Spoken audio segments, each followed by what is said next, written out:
Почитувани гледачи, ви посакувам добар ден и добре дојдовте во уште едно ново издание на Откриени тајни. Доколку редовно не следите, верувам дека веќе знаете дека секоја сабота имаме нова интересна тема на која што секако заедно со доктор Жарко Костич, генетички консултант од Сдруженијето на граѓани помагам, се посветуваме максимално да ви дадеме одговори на теми кои што можат секако да ви помогнат, да ви го леснат животот и да ви го направат патот кон успехот поедноставен и полесен. Она за што денес ќе зборуваме и каква тајна ќе откриеме, секако дека повторно е интересно за сите гледачи на телевизија 24 вести и Откриени тајни. Ќе зборуваме за тоа зошто се само инвалидизираме и како да се справиме со конфузијата. Верувам дека често се наоѓате во ситуации кога самите себе се негирате и се инвалидизирате и се наоѓате во помалку или повеќе конфузни ситуации. Како да се справите со овие појави секако ќе откриеме денес во денешната Откриени тајни заедно со доктор Жарко Костич. Останете со нас.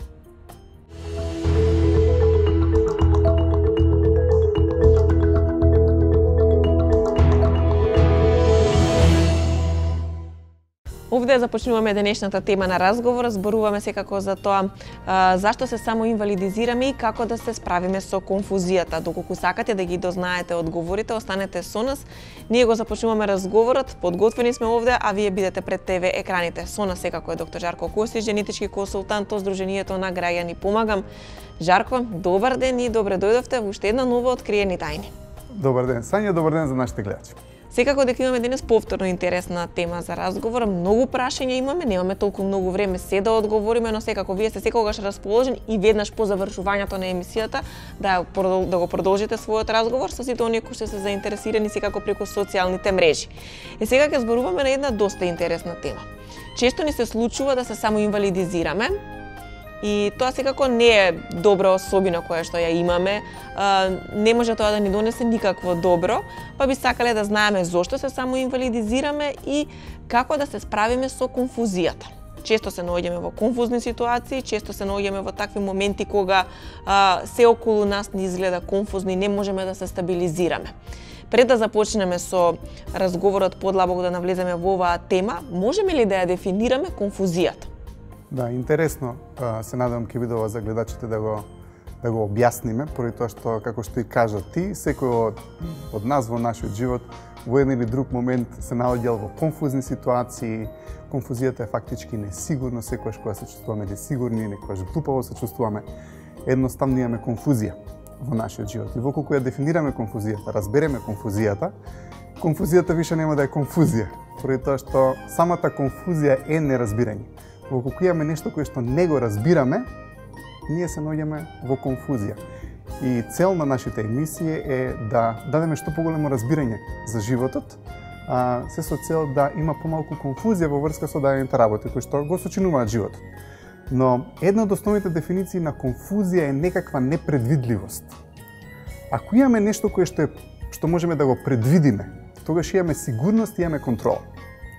И контролата се состои од тоа да предвидите што може да се деси. Но секогаш кога имаме нешто кое што е непредвидливо, не знаеме што ќе се деси наредно, имаме некое движење кое што е до толку хаотично, конфузијата е хаос фактички, нели? Хаосот е непредвидливост, не можеш крај со крај да му фатиш. Фактички конфузијата е хаос кој што нема предвидливост и едноставно предизвикува човекот да се чувствува несигурно, лошо, неубаво и така натаму. И би можеле да речеме дека конфузија е имаме некоја ситуација за која што немаме никакво моментално решение. И тоа исто така ни прави да се чувствуваме конфузно.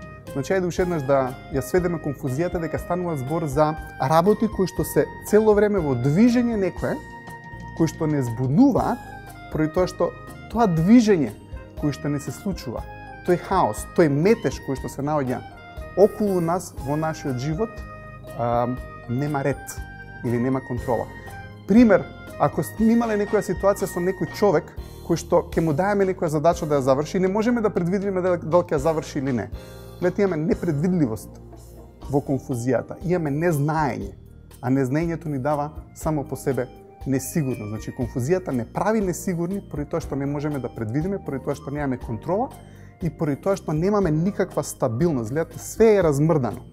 Се е некаков метеж, се е нешто кое што се движи, немаме воопшто никаква стабилност. често, како што напоменав и претходни, како вие кажавте, се наоѓаме во ситуации кои што се конфузни. Се околу нас не изгледа конфузно, се што правиме е некоја конфузија и никако да се стабилизираме, да застанеме, што се вели, цврсто и да бидеме посигурни во она што го правиме. Како да се справиме, Жарко, со конфузијата? Постои ли начин, постои ли решение кое може да ни го кажете вие, а да ја стабилизираме конфузијата и самите себе си да се стабилизираме? Ајде да земеме еден пример каде што да реков дека се тоа различни работи кои што се во постојано движење, честички некои кои што се во постојано движење, да земеме човек се наоѓа во вртлок од хартии, некој да ви фрли хартии околу вас и сите тие почнаа да се движат. Гледате, имаме хаос поради тоа што немаме никаква стабилност. Ако фатиме еден лист хартија, го спуштиме на земја, па фатиме уште еден лист хартија, го спуштиме на земја, па фатиме уште еден лист хартија, го спуштиме на земја. Гледате, овие три листови на хартија веќе не се движат, тие се стабилни, тие се статични. Гледате, сме почнале да внесуваме ред во целата таа конфузија од листови, ајде така да кажем. Или ајде да го сведеме на попрактични примери. Ке дојдете дома и имате куп работа и не знаете од кај да почнете. Гледате, се е конфузија додека не се фатите за една работа која што ќе ја решите. И таа работа која што сте ја разрешиле, веќе сте ја средиле, е статична во однос на другите работи. Више, другите работи се уште ви се у глава, што треба да ги завршите. Но после таа една работа која што сте завршиле, кречето ќе се сметките ќе ги направам. Или ќе завршам ова, или садовите ќе ги измијам, или не знам, треба да отидам до банка. И колку повеќе стабилизирате работи околу вас, толку помалку конфузија има околу вас. Гледате, конфузијата се справува кога ќе земеме едно нешто и ќе го стабилизираме и ќе стане нешто што го викаме стабилен податок или стабилна честичка. Гледате, имате вртлок од нешто и еднаш зимате едно нешто, го стабилизирате и во однос на тоа нешто ги подредувате другите работи. И фактички на тој начин почнувате да воведувате ред. Гледате, сега нема веќе неред, него почнувате да имате ред, поради тоа што конфузијата е нестабилност, а редот е стабилност. Затоа што на стабилноста можете да ја предвидите. Гледате, тоа едно нешто не се мрда. Кога имате некој стабилен човек, може да го предвидите неговото однесување и тој не ви прави конфузија. Кога имате човек кој што не е стабилен во вашата околина, тој ќе ви направи конфузија, затоа што баш таа конфузија е нестабилност. И тоа го викаме стабилен податок. И сега, податок тука кога ќе кажам не значи само некој податок во нашиот живот. Така, например, за мене или се надевам дека и за нашите гледачи, можеби ние даваме стабилни податоци кои што им ги решаваат дадени проблеми или конфузии во нивниот живот. Или ајде да кажеме стабилноста на едно дете, ако го видите. Гледате, затоа што тој не го запознал светот околу него. Мајката му е. Гледате како ја држи мајката, постојано е со неа. Гледате, мајката е стабилен податок, стабилен фактор, ајде да кажеме, во неговото постоење. И кога мајката ќе се изгуби или детето ќе се пушти од мајката, почнува да плаче поради тоа што се ева неред. Затоа што мајката е таа која што му давала стабилност. Или отидете на некоја забава каде што не познавате никого. И гледате, се чувствувате несигурни.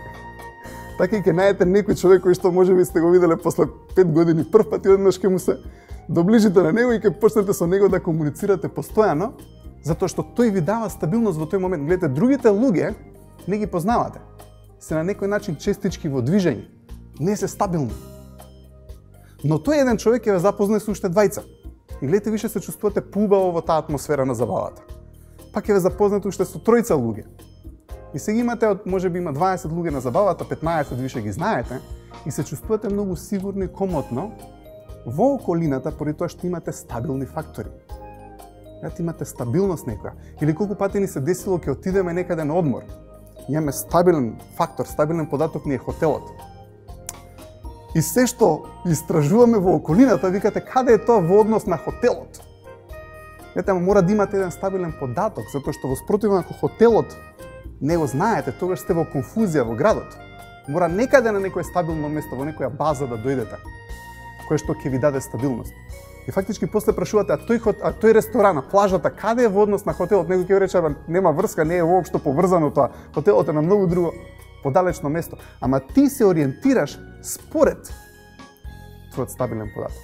Гледате, секогаш кога има конфузија, за да се среди таа конфузија, мора да се одбере еден стабилен податок, една стабилна честичка, за да тоа може да почне да предизвикува ред во нечивото живење. И што се случува во животот? Сме виделе ситуации, можеби таткото или мајката ни била стабилен податок во нашиот живот. И родителите ќе починат. И веднаш ќе детето се јавува конфузија, затоа што факт е дека за да нема конфузија мора да одберете еден стабилен податок за да ставите стабилност во таа раздвиженост. Но кога некој ќе ви го земе тој стабилен податок од вас, исто така настанува конфузија во вашиот живот. Или да кажеме друг пример е, не знам, снајата одлучила дека свекрвата не е добра. Сигурен сум дека не е тоа случај со нашите гледачи или нели можеби во нашето опкружување, можеби е, но како и да е, одлуката која што човекот ја донела во тој момент, снаава, донела таква одлука, е дека можеби се мислела добра ли е, не е, добра ли е, не е. Гледате, се додека се колебате, се додека има да, не, така е или не е така, имаме конфузија. И рековме дека во претходните емисии секогаш кога се колебаме мораме да донесеме една одлука и тоа што го донесуваме стабилен податок. И снаава донесува одлука дека, не знам, свекрвата не е добра. И оди со тој стабилен податок во животот, иде со тоа однесување во животот. Но се случува една ситуација каде што она со сопругот сакаат да купат стан, немаат доволно пари и свекрвата доаѓа со пари да им помогне. И што се случува во тој момент? Видите, више и се колеба стабилниот податок. Сега има контра податок кој што ја прави повторно се чувствува конфузна. Се треба да се реши повторно дали е добри или не е добри или како и да е, но гледате, некој човек може да го направите конфузен воколку му ги побиете стабилните податоци во животот, му го побиете знаењето, го направите на тој начин несигурен и секако дека човекот станува сигурен кога ќе одбере во својот живот стабилни податоци.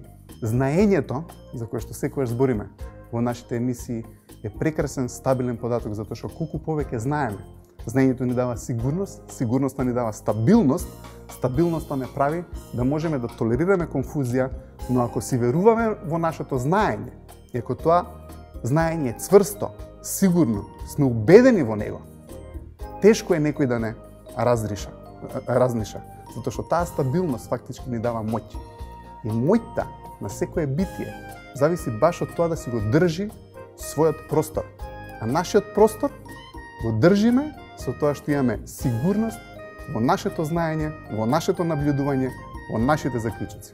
Во една од претходните емисии жарко зборувавме за тоа дека кога се наоѓаме ниско на тонската скала, знаеме да донесеме одлуки кои што се погрешни. Значи, кога не сме високо на тонската скала, веројатно реактивниот ум не тера да донесеме погрешни одлуки. Сега, колку тие погрешни одлуки понатаму може да ни направат проблеми? Да, во колку се погрешни тие одлуки кои што човекот ќе ги донесе во ниските емоционални тонови, тоа значи дека секако дека ќе се рефлектираат врз неговиот опстанок. Рековме во минатите емисии дека кога сме ниско по тонската скала на емоции, јас во овој случај само би спомнал дека имаме скала на емоции, и ајде да ја разгледаме повторно, значи имаме едни жолти тонови кои што се позитивни тонови, кои што се фактички ние сме тоа. Кога сме ние само во жолтите тонови сме ние.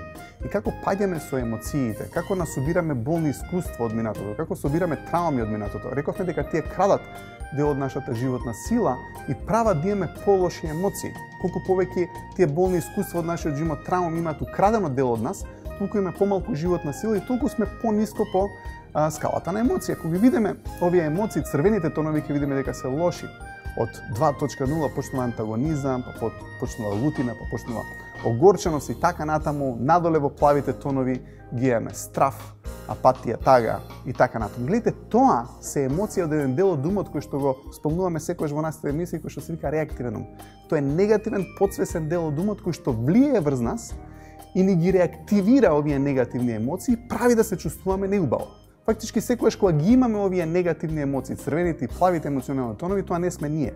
Тоа се емоции од тој подсвесен реактивен ум кој што на подсвесен начин не контролира, наметнувајќи ни емоции кои што не ги сакаме, наметнувајќи ни мисли кои што не ги сакаме, наметнувајќи ни однесување кои што не доликува на нас и така натаму. Во дадени моменти во нашето живење се наоѓаме во овие ниски емоционални тонови. Замислете, сте имале некој дечко кој што не знам, девојката му раскинала и сега е на тага. И во тој момент, ние секој момент одлучуваме нешто.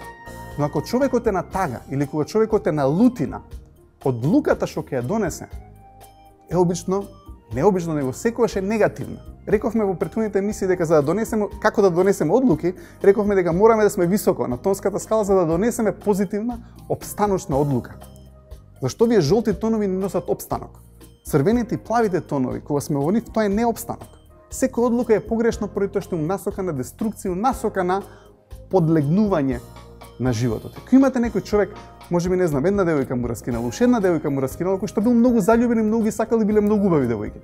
И еднаш донесува одлука која што е глупава секако, од реактивниот ум, е дека јас веќе нема да одам или нема да сакам убави девојки или нема да бидам со девојки кои што многу ги сакам, затоа што кога многу ги сакам и ако ми раскинат ќе бидам многу тажен. Не, тоа одлука целосно необстаночна. И он можеби цело време после тоа е во врски со некои девојки со кои што не е среќен, поради кои што не ги сака. Но гледате, во тој проблем кој што ги имал во тој момент, за таа ситуација, за таа траума, за таа конфузија што му се случило, зашто гледате, кога некој ќе ви раскине, човекот ќе се разведе, некоја траума ќе се деси, таткото ќе почине, бизнисот ќе ви пропадне. Имате конфузија, зашто стабилниот податок ви е трнат од нозет. Девојката му била некаква стабилност и некаква иднина. Таткото и мајката кои што починале му биле стабилност. Бизнисот кој што го имал му бил сигурност и стабилност. Веднаш се бизнисот го нема, девојката ја нема, родителите починуваат, тоа не предизвикува траума. И во тој момент имаме конфузија. Вете, сите овие црвени и плави тонови се поголема или помала конфузија на емоции, конфузија на мисли, едноставно се конфузни состојби.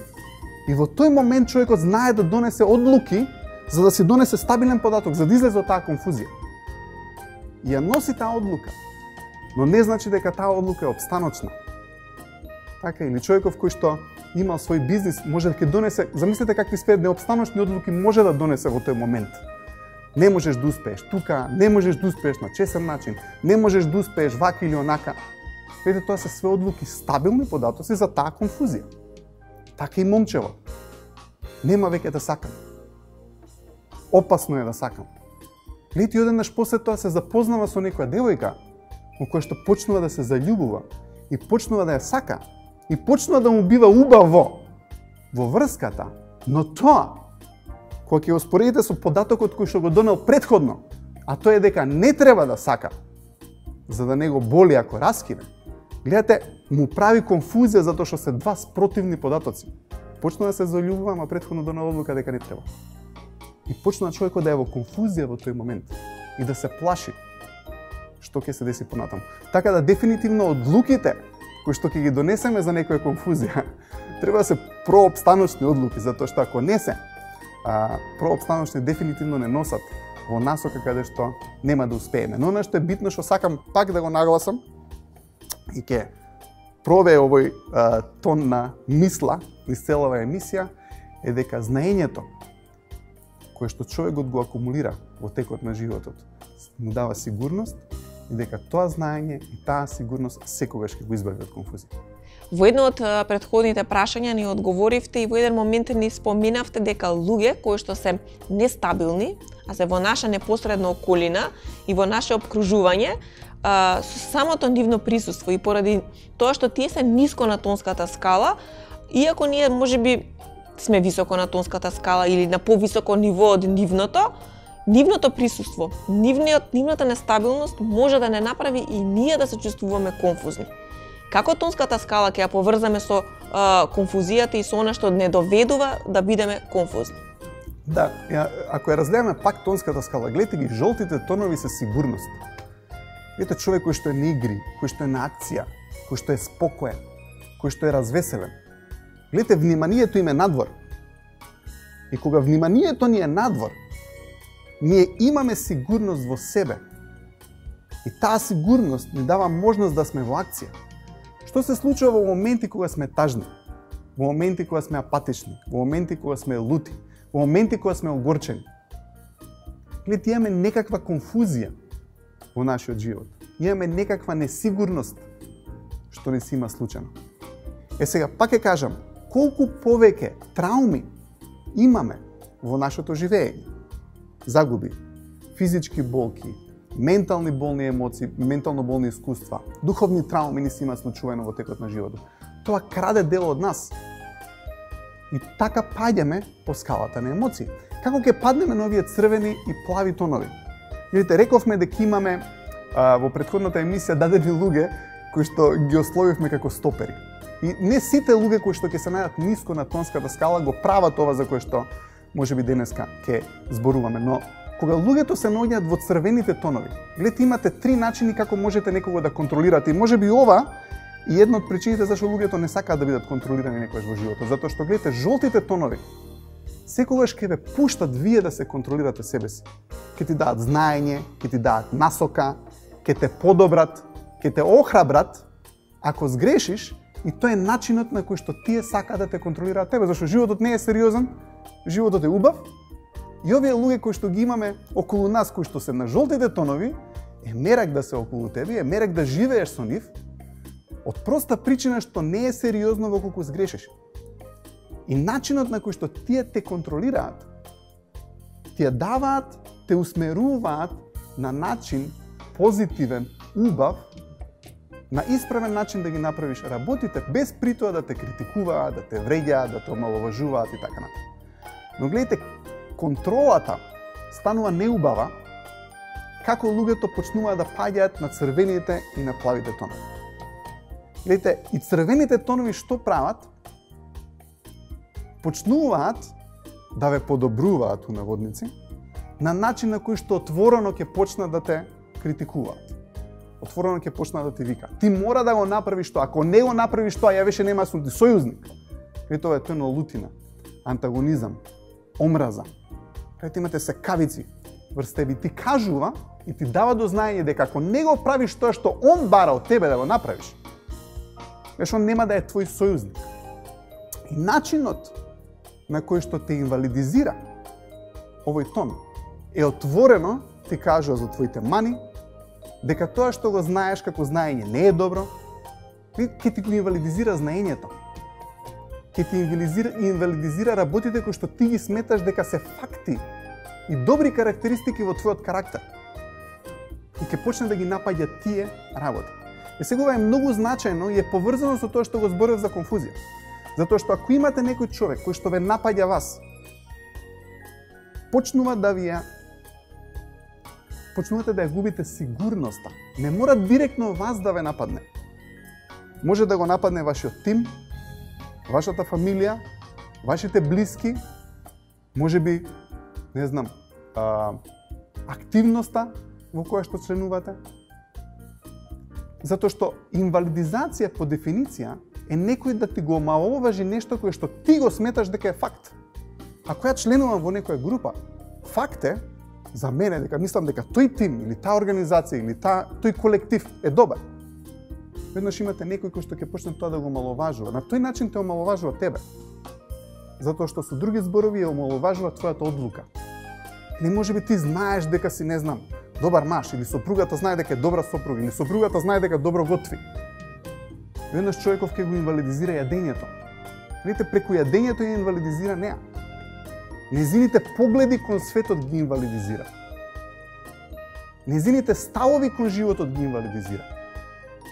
Но ставовите, погледите, знаењето, партнерот кој што девојката го одбрала, пак имате ситуација како девојката е заљубена во дечко, ви ќе дојдат, не знам, родителите ќе го инвалидизираат дечкото, инвалидизираат неа. Нема врска со дечкото. Ја инвалидизираат девојката затоа што го инвалидизираат незиниот избор на дечко во тој момент. Гледате, колку луѓето се во жолтите тонови ќе најдат начин да ја помогнат на девојката. Можеби ако одбрала погрешно. Но девојката нема се чувствува лоша. Но црвените тонови, таа инвалидизација прават директна. Со закани и директно. Но рековме дека како паѓаме по скалава на емоции, од страв тонот па надоле. Ете, тука е скриено непријателство прво, па страв, огорченост, претходно тага. Тука луѓето ќе ви инвалидизираат, ама на така скриен начин, да ти се мислиш, абе овој што ми збори ми инвалидизира или не ме инвалидизира. И секогаш ќе биде под превезот на тоа дека сака да ти помогнат и дека е за твое добро. Ама ја ти го кажувам ова за твое добро. Ма ти знаеш дека не ти е местото таму. Ма ти не можеш да успееш така. Зошто да се разочараш сам?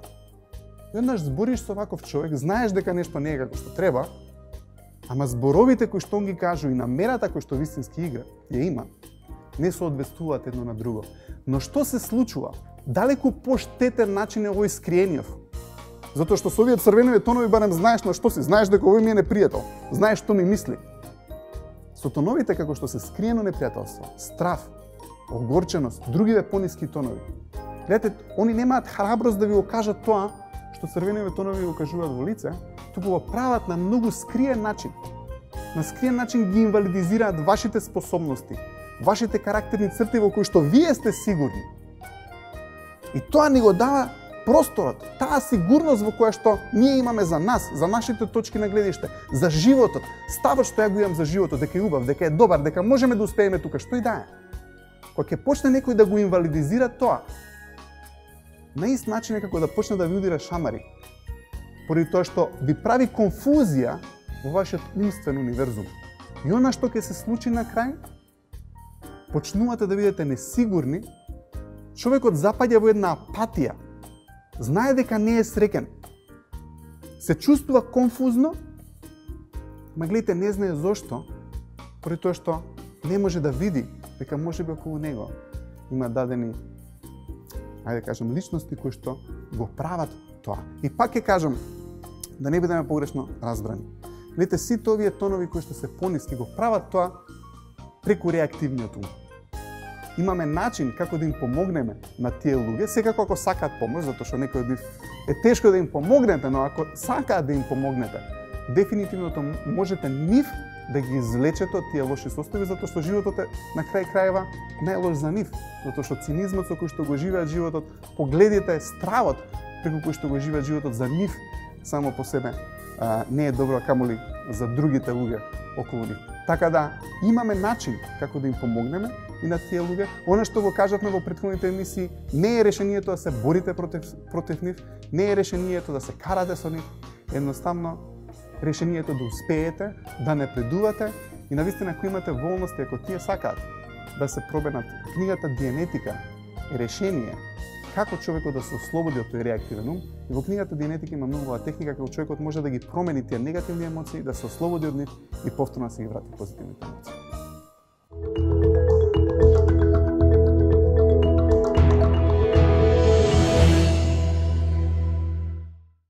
Направивме кратка пауза и се враќаме, продолжуваме со темата на која што денес разговараме. Зборуваме за тоа зошто се само инвалидизираме и како да избегнеме конфузијата. Доколку не следите, секако добивате одговори со кои што би требало помалку да се само инвалидизирате, односно воопшто да не се само инвалидизирате и да не бидете конфузни. А ако ви се потребни уште повеќе одговори, секако дека социјалните мрежи се тука, а доктор Жарко Костич е редовно достапен на нив за да ви даде поголем, пошироки одговори секако на овие прашања. Денес во Откриени тајни, онолку колку што можеме да дадеме насоки. Жарко, зошто се само инвалидизираме? Што е тоа што не тера самите себе си да се инвалидизираме во одредени ситуации, кога напротив добро постапуваме во одредени работи? Тоа е поврзано баш со ова претходно што го збори. Гледате, кога некој човек околу нас ќе ни ги побие сите стабилни податоци за нас. Видите, ја може би имам стабилен податок дека сум среќен човек, или дека сум добар човек, или дека сум добар маж, или дека сум способен, или дека ме бива за тоа, или ме бива за ова.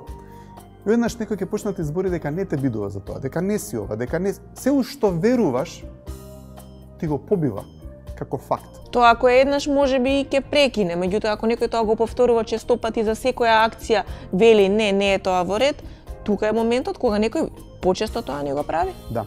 И проблемот е кога гледате, кога збориме за реактивен ум, тоа е ум кој што не тера да кажуваме работи, да драматизираме без своја волја. Колку пати во нашиот живот ќе кажеме некои зборови кои што ќе ни избегат од наша контрола. Сме како грамофонска лента.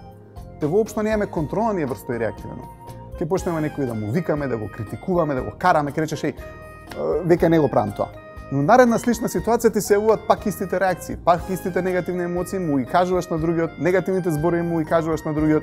Едноставно, вон твоја контрола е реактивниот.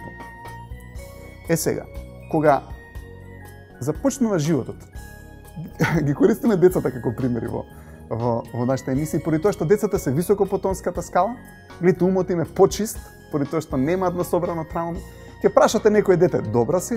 Добра сум. Те бидува зова? Ме бидува. Убава си? Убава сум. Гледате, немаат порив да се самоинвалидизираат. Немаат порив да се кога збориме за самокритикување сега овдека, да расчистиме дека не станува збор за некој свесно да се коригира себе си, што е доблест. Рековме во претходните емисии, човек кој што е високо со емоциите може да признае дека греши во некоја ситуација. Така, но како паѓаме по тонската скала, свесноста ни се намалува и тогаш не сме свесни за нашите грешки. Така да можеме да кажеме дека човек кој што е високо на тонската скала може сам да се искритикува или сам да се коригира во однесувањето поради тоа што гледа дека прави нешто што е грешно, така?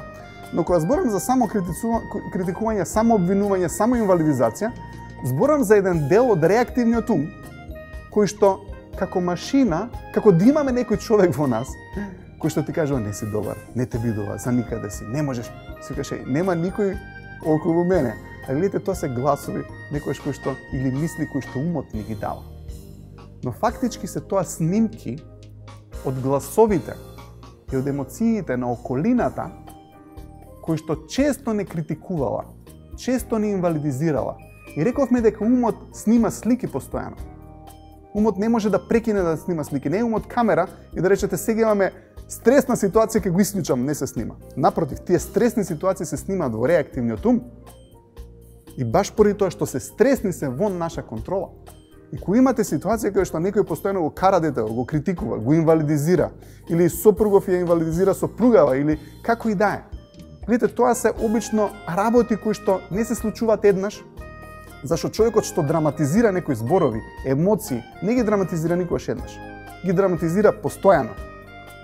Имате некојаш, не знам, родител или некоја ситуација, баба, дедо, кој да е, кој што постојано критикува некого. Гледате, тие критики влагаат во умот, можеби на детето, можеби на сопругата, можеби на кој да е. И почнуваат да се јавуваат како мисли кај него. Само што умот веќе не ни го дава ликот на тој кој што не критикувал, него заради тоа што е подсвесен ум. Почнуваме тие критики кои што околината ни ги дала, се реактивираат кај нас во умот и фактички почнуваме да ги на некој начин восприемаме тие критики, ама фактички ние самите тоа. Тие критики почнува, ние ги користиме за нас. Фактички дефиниција за самоинвалидизација е многу интересна, е дека тоа е збир или акумулирана инвалидизација која што околината ја има кон нас. Колку повеќе околината ни инвалидизирала, толку повеќе ние ќе почнеме во иднина да се самоинвалидизираме. И затоа го дадов примерот со децата. Децата немаат собрано инвалидизации кога се мали. Ама после тоа ќе дојдат во период на пубертет, не знам, тинејџерски период и ќе речеш на девојка веќе колку си убава, а не бе, дебела сум. Ама косата колку да ме кај гледа каква ми е косата. Гледате, ќе почнат да се самокритикуваат луѓето, да се самоинвалидизираат. Но тоа, глеј каква сум, дебела сум, за никаде сум, не треба волку да јадам, не знам што и да е. Не сум добар у ова, за мене не ме бидева за математика. Или не ме бидува за што и да е. Гледате, ние ги кажуваме тие зборови. Или, бе, која јадам, нема шанса да не се искапам. Тоа се зборовите на некој во околината, кој што ти кажал дека кој јадеш нема шанса да не се искапеш. И после стануваат подсвесни, влијаат врз нас очигледно, ни ја диктираат иднината за жал, и самоинвалидизацијата поради тоа е збир на инвалидизации кои што околината ни ја давала на нас. И да не завршиме на вака неубави зборови, да кажеме, кажани дека ова е реалност, има решение, пак ќе кажем за се. Поради тоа што ако го разбереме умот, тоа ни дава само по себе стабилен податок за конфузијата на нашиот ум. Гледате, реактивниот ум ни дава конфузија. Реактивниот ум е конфузија. Реактивниот ум ни наметнува конфузија. Но со помош на дианетиката човекот може да го разбере реактивниот ум и да се ослободи од овие негативни емоции, негативни работи кои што се снимени таму, едноставно да прекине со самоинвалидизирањето, затоа што самоинвалидизирањето никогаш не ни помага. Ставот кој што треба да го имаме дека сме добри, дека сме способни. И тоа е стабилниот податок. И треба си ги вратиме тие стабилни податоци, да ја вратиме вербата и сигурноста во себе. Тоа се прави кревајќи се високо по тонската скала. А секако пак е, напоменам, решението е во книгата Дианетика. Верувам дека сите овие податоци на вистина им помагаат на гледачите кои што не следат. Ние дојдовме до крајот на денешното Откриени тајни. Можеме ли уште еднаш за самиот крај да повториме како да избегнеме конфузијата? Како да се справиме со конфузијата која што не затекнува во животот во одредени ситуации? За крај ќе кажам само уште нешто кое што е интересно за мене и е факт за мене, секако дека секој од гледачите треба да види дали ова што го кажам наредно е вистина и за нив. Секогаш во животот кога ќе внесеме ред, излага конфузија, излага неред. Гледате, во колективот ќе наметнете некои правила кои што имаат за цел ред да воведат во конфузијата. Прво што се случува, сите ќе почнат да се бунат. Гледате, излага конфузија. Ама не може така, зашто, кај сега така ќе се случува? И после некое време, ако инсистирате на тој ред, конфузијата ќе ја снема. А редот останува. И ќе има ред. Секогаш кога ќе сакаме да внесеме ред во нашиот живот, секогаш ќе излезе конфузија, дал од нас, дал од околината. Ќе почнете да средувате по дома, ќе почнете да внесувате ред и колку пати ќе излезе толку многу конфузија кои што едноставно не се сакале тогаш да ја соочите. Си викаш, кај сега и ова ми излезе, и ова треба да го средам. Ама во животот е така. Секогаш кога ќе почнеме ред да внесуваме во нештата, прво што излага е конфузијата. Но грешката е ако и обраќаме внимание на конфузијата. Ете, конфузијата е од реактивниот ум. Не треба да му обраќаме внимание на реактивниот ум. Треба да се обраќаме внимание на нас. Ние сме ред. Ние како битија сме ред. Жолтите тонови се ред. Црвените и плавите тонови се конфузија. Така е во животот, кога ќе одлечиме да се смениме. И кажеш, окей, ќе почнам да работам на мене, више не сум ваква. Сакам да сум ја. И однаш ќе ти дојат у фамилијата луѓе, па кај сега ти, шо најде да се менјаш, ама кај сега тоа го правиш? Видите, конфузија. Цели кога имате во животот, колку пати зборуваме за цели, тоа е ред. Рековме дека секоја цел треба да испланираме и да ја поделиме на помали цели. И секој ден да имаме задачи кои што ќе не донесат до остварување на целта. Тоа е ред. Во спротивно, ако немаме цел, ако немаме кај да одиме, не знаеме кај да фатиме дента, конфузија е. Животот без цел, животот без желба за успех, животот без соништа е конфузен живот. Зашто целите, мечтите, соништата ни даваат пат. И тоа не значи дека треба да знаеме се што ќе ни се случи и дека мора се да испланираме во животот за да тргнеме. Не, треба да тргнеме. И треба да воведеме повторно ред, затоа што кога ќе тргнеме да оствариме некоја цел, секако дека ќе излезе конфузија. Но конфузијата се справува со ставање на ред, не со занимавање со конфузијата. И заради тоа секогаш кога ќе внесеме ред во нашиот живот, позитивна промена, позитивни цели, сакаме нешто да оствариме, ќе излезе конфузија. И тоа го кажа во еднаш од претходните емисии. Знаете, кога човекот ќе успее, сите викаат дека верувале дека ќе успее. Секогаш знаевме дека ќе успее.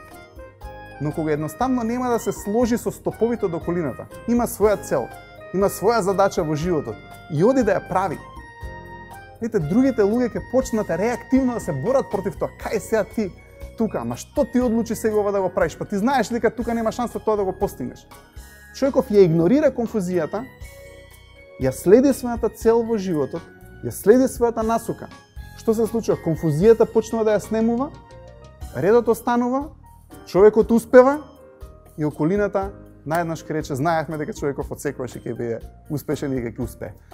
Но вистината е дека човекот успел поради сигурноста што имал во себе. И таа сигурност, самиот тој човек си бил стабилен податок во своето живење. Така да дефинитивно за да имаме успешен живот, целите, со ништата, работите што сакаме да ги постигнеме во нашиот живот, се стабилен податок, ни даваат ред и начин како да ја одбегнеме конфузијата. Жарко, ви благодарам за денешното гостување во Откриени тајни. Доколку бевме интересни, се надевам дека гледачите повторно ќе бидат следната сабота во 11 часот заедно со нас, а секако вие сте достапни, како што рековме, на социјалните мрежи.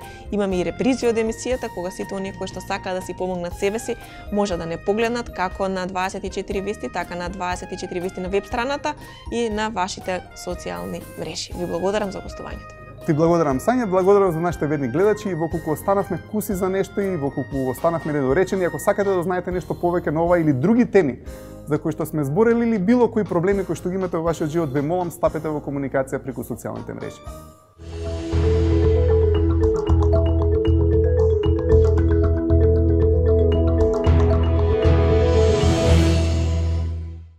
Тоа беше се за денешната тема, зошто се самоинвалидизираме и како да се справиме со конфузијата. Доколку можеби останавме куси во одговорите, секако уште еднаш ве покануваме да го исконтактирате доктор Жарко Костич на социјалните мрежи, а доколку сакате повторно да не следите, тоа ќе биде веќе следната сабота во 11 часот во нашиот редовен термин. За репризите секако тука се на 24 вести, но најчесто она што можете да го сторите е да ги погледнете на социјалните мрежи кај доктор Жарко Костич и на 24 вести. Јас ви посакувам пријатен ден, да верувате во себе, да имате голема самодоверба и да избегнувате конфузни ситуации. За повеќе информации во Откриени тајни следната сабота.